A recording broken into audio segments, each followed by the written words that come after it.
Vamos a reiniciar las charlas del curso. Sí. Allá. Gracias. La siguiente charla estará a cargo del doctor Jorge Leonchón. Entre su currículum tenemos que ha sido graduado en la Facultad de Medicina de la Universidad Nacional Federico Villarreal, su título de médico cirujano en la Facultad de Medicina Humana de la Universidad Nacional Federico Villarreal, estudios pre y posgraduales en Perú y España. Tiene un título de máster en oncología molecular por el Centro Nacional de Investigaciones Oncológicas de la Escuela Americana de Oncología. ¿Dónde es? Española. Española, sí. Ajá, sí. Sí. Y su título de especialista en medicina general y oncológica por la Facultad de Medicina Cayetano Heredia de Perú. Es oncólogo médico del Instituto Oncológico Miraflores, 24 investigaciones a su haber, publicaciones de 4 capítulos del libro, 24 trabajos presentados en congresos, 5 en revistas nacionales, 1 en revista internacional, 87 asistencias de eventos de especialidad, miembro de 6 sociedades científicas, ha dictado 99 conferencias en países como España, Bolivia, Perú, organizador de 15 eventos científicos en el Perú, 8 condecoraciones. Bienvenido. Gracias, doctor. Gracias. Quisiera agradecer a los organizadores del evento por la invitación que me han brindado. Vamos a dictar 2 conferencias. La primera en referencia a los principios de la terapia con anticuerpos monoclonales. El sumario de mi presentación es hablar inicialmente de las nociones generales de anticuerpos monoclonales y luego hablar específicamente de anticuerpos monoclonales terapéuticos, historia, síntesis, tipos, mecanismos de acción y su uso clínico en oncología. El doctor Baldión ya me ha ayudado bastante con su charla para que entiendan ustedes lo que es el sistema inmune, especialmente en lo que corresponde al sistema inmune humoral. Y ya sabemos nosotros que lo que actúan fundamentalmente en el sistema inmune humoral son los anticuerpos monoclonales, que son proteínas de tipo inmunoglobulinas producidos por los linfocitos B y que atacan específicamente a determinado anticuerpo. Los mecanismos de acción son fundamentalmente que se unen al antígeno para que éste sea destruido por los macrófagos y activar el sistema de complemento. La estructura de una inmunoglobulina, que ya lo explicó muy bien el doctor, y vamos a hablar de lo que son los anticuerpos monoclonales terapéuticos. Los anticuerpos monoclonales terapéuticos son medicamentos sintetizados. Están agrupados dentro de las nuevas familias de fármacos que se están sintetizando para atacar al cáncer. Pero sin embargo, su uso no es solamente en oncología, sino también en reumatología y hay en investigación en otras especialidades como cardiología. Su mecanismo de acción es fundamentalmente como de una inmunoterapia pasiva. Si vamos a hablar un poco de historia del desarrollo de los anticuerpos monoclonales terapéuticos, no debemos olvidar que el concepto de un medicamento que actúe específicamente donde se necesita, que es el concepto de la bala mágica, lo estableció el doctor Paul Ehrlich. En el año 75, los doctores Kohler y Milstein desarrollan lo que se conoce como el hibridoma, punto de partida de la formación de los anticuerpos monoclonales de uso en medicina. Gracias al desarrollo del hibridoma, ellos ganan el Premio Nobel de Medicina en el año 1984. El hibridoma produce una inmunoglobulina 100% de componente animal. Si nosotros utilizamos inmunoglobulina de componente animal, va a desarrollar una serie de reacciones inmunológicas que va a prácticamente prohibir su uso terapéutico en humanos. Entonces, esta proteína animal ha tenido que ser poco a poco purificada. Entonces, el desarrollo de todas estas técnicas para tratar de humanizar los anticuerpos monoclonales se comenzó en el año 88 con el doctor Greg Winter. Recordar cómo se sintetizan los anticuerpos monoclonales terapéuticos. Tenemos básicamente 3 conceptos que no debemos olvidar. Los ratones, tenemos animales de laboratorio, principalmente ratones, a los cuales vamos a estimular con el antígeno que queremos atacar. Ellos desencadenan su sistema de defensa humoral y desarrollan inmunoglobulinas contra ese antígeno. Y nosotros vamos a tratar de aislar esas inmunoglobulinas. ¿Cómo? Tenemos que obtener sus linfocitos B del vaso, esos linfocitos B estimulados del vaso. Por otro lado, tenemos cultivos de células plasmáticas, de mieloma múltiple que por mecanismos de laboratorio vamos a inhibir su formación de su pico monoclonal, pero que son cultivos que tienen células activas. Vamos a fusionar esos linfocitos B estimulados con las células plasmáticas y formamos unas células híbridas que se conocen como hibridomas. Y a partir de esos hibridomas vamos a hacer que estos hibridomas comiencen a funcionar, a producir los anticuerpos contra el antígeno que hemos estimulado. Vale decir que los hibridomas son realmente como unas fábricas de los anticuerpos monoclonales. Este es una gráfica para tratar de que visualicen mejor esto. Tenemos el antígeno que queremos producir, lo estimulamos, lo inyectamos dentro del ratón, estimulamos su sistema inmune y finalmente el linfocito B del ratón produce el anticuerpo contra este antígeno. Por otro lado, tenemos cultivos de células plasmáticas de mieloma múltiple que está en constante proliferación. Por mecanismos de laboratorio fusionamos estas 2 células y producimos el hibridoma que estará produciendo en forma constante los anticuerpos monoclonales contra el antígeno determinado. Como dijimos, inicialmente el hibridoma va a producir inmunoglobulinas totalmente de ratón, que no tienen un uso terapéutico.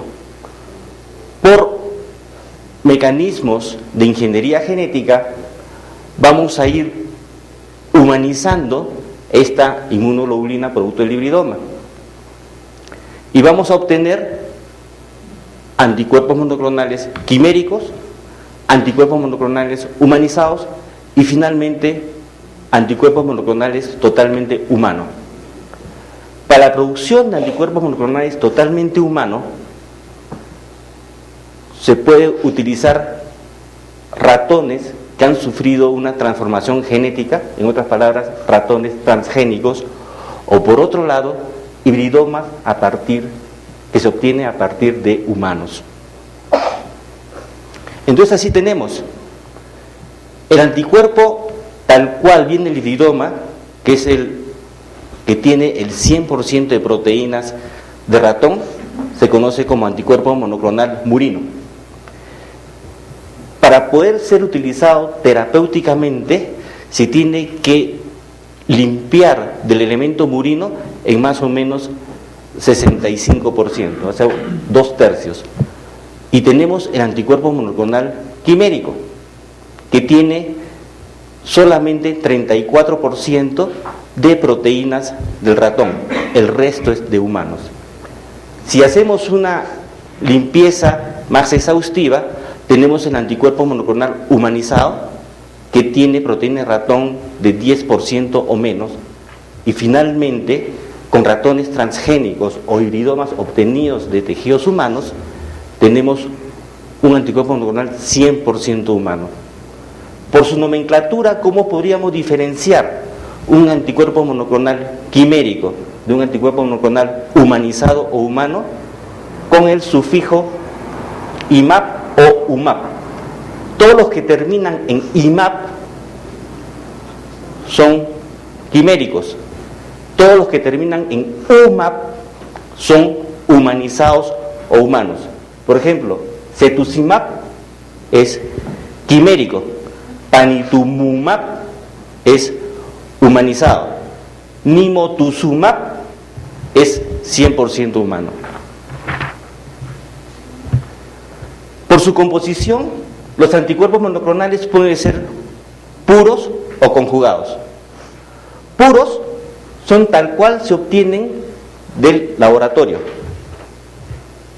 Y su mecanismo de acción es fundamentalmente bloquear el receptor donde va a actuar o estimular al sistema inmunológico mediante la citotoxicidad mediada por anticuerpos, que es hacer todo el sistema, la reacción inmunológica para que vengan las células inmunes como macrófagos para eliminar la célula donde se ha pegado el anticuerpo o estimular el sistema de complemento. Pero el mecanismo de acción del anticuerpo monoclonal conjugado, ¿por qué se dice que es conjugado? Porque aparte del anticuerpo monoclonal se le va a adicionar un elemento extra que puede ser un isótopo reactivo, que puede ser una sustancia tóxica, que puede ser un agente quimioterápico. Pues bien, este anticuerpo monoclonal conjugado se va a adherir a la célula donde va a actuar y va a estimular toda la respuesta inmunológica. Pero adicionalmente puede entrar por endocitosis dentro de la célula y liberar el elemento adicional al cual se ha conjugado. Y ese elemento adicional también va a tener una acción de citólisis sobre el órgano o la célula donde se ha adicionado el anticuerpo monoclonal. Entonces, en este slide lo que hacemos es resumir esto. Mecanismo de acción de los anticuerpos monoclonales puros es antagonismo por receptor, la citotoxicidad dependiente del anticuerpo, que en siglas en inglés es el ADCC, y la citotoxicidad depende del complemento, cuyas cifras en inglés es el CDC. Y el anticuerpo monoclonal conjugado, adicional a los mecanismos de acción de los anticuerpos monoclonales puros, la actividad tóxica de la sustancia adicional. En oncología ha sido la especialidad médica que ha aprovechado inicialmente esta tecnología de los anticuerpos monoclonales terapéuticos. En oncología, la investigación de oncología ha determinado que las células tumorales pueden tener antígenos de superficie con los cuales podrían ser reconocidos por los anticuerpos. Tenemos, por ejemplo, el CD20, que se encuentran en los linfocitos, en los linfomas de células B, el CD33, que está sobreexpresado en las leucemias mieloides agudas, el CD52, que se encuentra sobreexpresado en linfomas, el HER2-Neu, que está sobreexpresado en el 25% de los cánceres de mama y en el 10 al 15% de los cánceres gástricos, el EGFR, que está sobreexpresado en las neoplasias del tejido epitelial, especialmente pulmón, colon, cáncer de cabeza y cuello.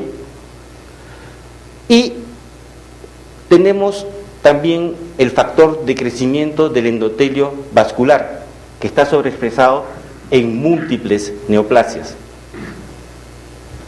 Pues bien, lo que se ha hecho es comenzar a elaborar anticuerpos monoclonales contra cada uno de estos blancos terapéuticos. Y la historia nos dio la razón. Ya se desarrolló el anticuerpo monoclonal anti-CD20, conocido como rituximab, cuyo uso terapéutico en linfomas foliculares y linfomas de alto grado dependiente de células B ya es un estándar. Con esto se ha logrado ya aumentar significativamente la sobrevida libre de progresión y aumentar las tasas de cura en los linfomas. El trastuzumab ya se ha establecido su uso en forma convencional, tanto como adyuvancia, neoadyuvancia y en estadio clínico metastásico en cáncer de mama y en el cáncer gástrico en aquellos casos que tienen sobreexpresado el ER2-neu. También está ya establecido su uso y ha aumentado enormemente la sobrevida global. El bevacizumab, un anticuerpo monoclonal anti-VEGF, tiene una acción de bloquear el VEGF, no permitir de que se una al receptor del VEGF y por lo tanto inhibir los mecanismos de angiogénesis que podría favorecer el desarrollo del tumor, la metástasis del tumor. Y ya está indicado su uso y ya se ha demostrado clínicamente su beneficio en diferentes neoplasias como cáncer de colon y recto, como cáncer de pulmón, glioblastoma multiforme, cáncer de ovario y cáncer de riñón. Los anticuerpos monoclonales anti-EGFR, que va a ser mi siguiente charla, tenemos el quimérico, que es el cetuximab, y el humano, que es el panitumumab, y que está establecido su indicación en cáncer de colon, cáncer de cabeza y cuello. Y un anticuerpo monoclonal, que es el gemtuzumab, que es un anticuerpo monoclonal anti-CD33, es conjugado porque aparte del anticuerpo monoclonal anti-CD33 está unido a un agente quimioterápico que se llama caliquiamicina y que demostró su utilidad en el tratamiento de leucemia mieloide aguda. Lamentablemente este agente ha sido retirado del mercado porque a raíz de que comenzó a utilizarse en forma ya convencional, se identificó una toxicidad que podía producir muerte. Entonces, temporalmente este anticuerpo monoclonal se ha suspendido su uso. Pues bien, hasta el año 2006 ya teníamos toda esta lista de anticuerpos monoclonales, algunos de ellos puros, algunos de ellos conjugados, algunos de ellos quiméricos y otros que eran humanos o humanizados. Y utilizando nuevos medicamentos comenzamos a identificar también nuevas toxicidades. Y el perfil de toxicidad en general de la familia de los anticuerpos monoclonales dependen de reacciones a la infusión, toxicidad inducida por citoquinas o toxicidad autoinmune. Y como ven ustedes, todas estas toxicidades tienen que ver con respuesta inmune. Toxicidad dependiente de la infusión. ¿Por qué? Porque estamos hablando de inyectar proteínas mixtas, proteínas que tienen un gran componente de proteína humana, pero un pequeño componente de proteína de otra especie. Y por lo tanto, el organismo va a crear sus mecanismos de rechazo. Y un mecanismo de rechazo podría ser un mecanismo de rechazo agudo, que es una reacción a la infusión. Y ocurría habitualmente a partir de la primera administración. Y ocurría especialmente en aquellos pacientes que tenían una gran carga tumoral. A mayor carga tumoral, mayor posibilidad de este tipo de reacciones.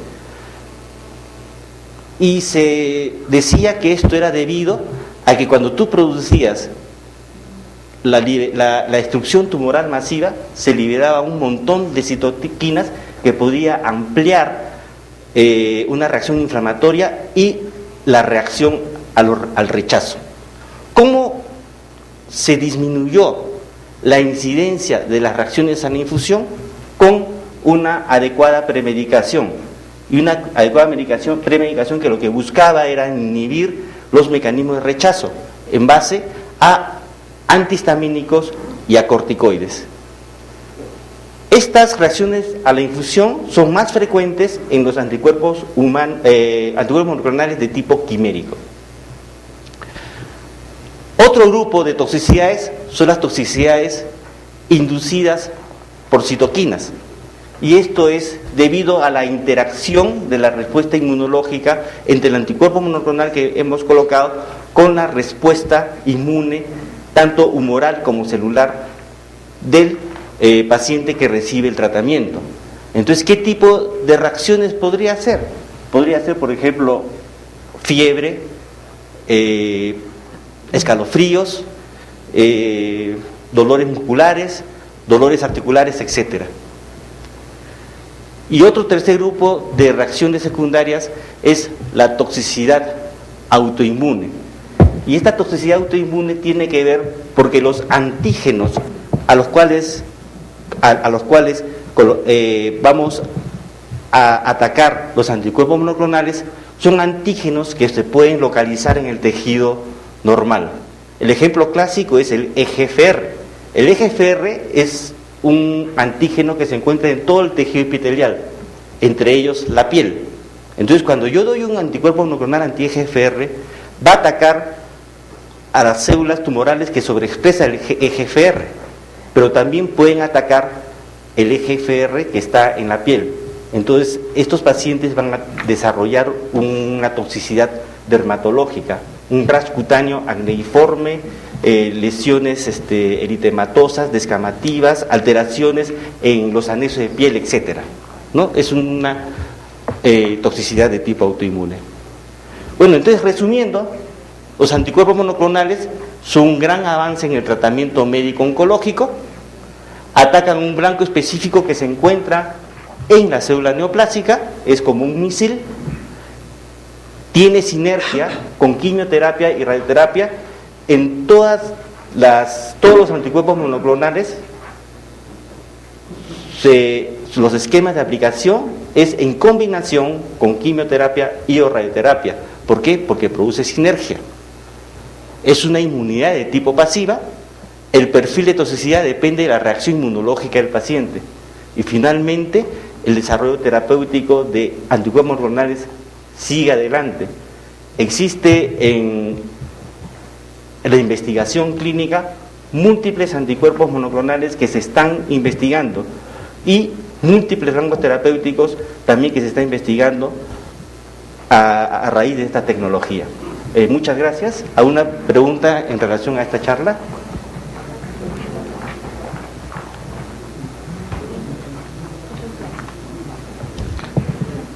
Bueno, si no hay ninguna pregunta, pasemos a la siguiente charla.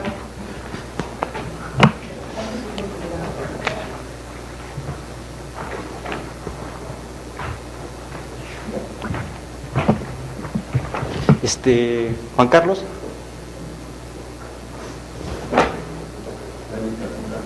¿Dónde está?